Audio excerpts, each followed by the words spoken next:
Hello students यही video रे आमे कफ विषय डिस्कस करबा। तो कफ रो टाइप्स देखिबा केते प्रकार कफ अछि। गोटे होची ड्राई कफ आ गोटे होची प्रोडक्टिव कफ। तो ड्राई कफ को ड्राई आमे कोन पे कहूजे ना सेथरे स्पुटम बाहर को बाहरिबोनी, सेथरे केवल इरिटेशन हबो, नो फंक्शन ओनली इरिटेशन, ताको आमे ड्राई कफ कहबा। प्रोडक्टिव कफ काको कहबा जोथरे स्पुटम भी बाहरुथबो ता सहित कफ होउथबो, ताको आमे प्रोडक्टिव कफ कहबा।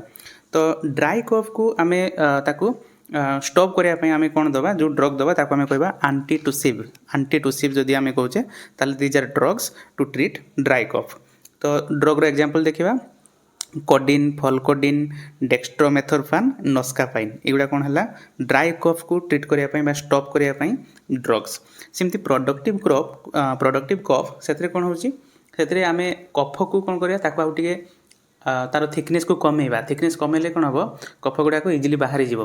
तो ताको आम कौन कहबा म्यूकोलाइटिक, म्यूकोस को आम लाइसिस करवा, ब्रेकडाउन करवा, तो तार सिंपल फॉर्म रे से डाइल्यूटेड फॉर्म रे बाहरी जीव। So we use drugs which makes coughing easier and these drugs are called mucolytic drugs. तो ताको हमें अन्य नाम कहि परिबा एक्सपेक्टोरेंट ना। तो एक्सपेक्टोरेंट माने कोन जोटा म्यूकोलाइटिक एजेंट जे प्रोडक्टिव कफ को इजीली बाहर कर दोची। एग्जांपल कोन ड्रग रो bromhexine, ambroxol, guaifenesin and potassium iodide. तो ये भिडियो रे आमे कोन देखिले कफ रो टाइप्स देखिले, dry and productive. Dry cough रो ट्रीटमेंट रे कोन ड्रग दिया जाउची ताको देखिले, ता सहित प्रोडक्टिव कफ रे जो म्यूकोलाइटिक बा एक्सपेक्टोरेंट यूज करा होची तार एग्जांपल भी हमें देखिले। Thank you.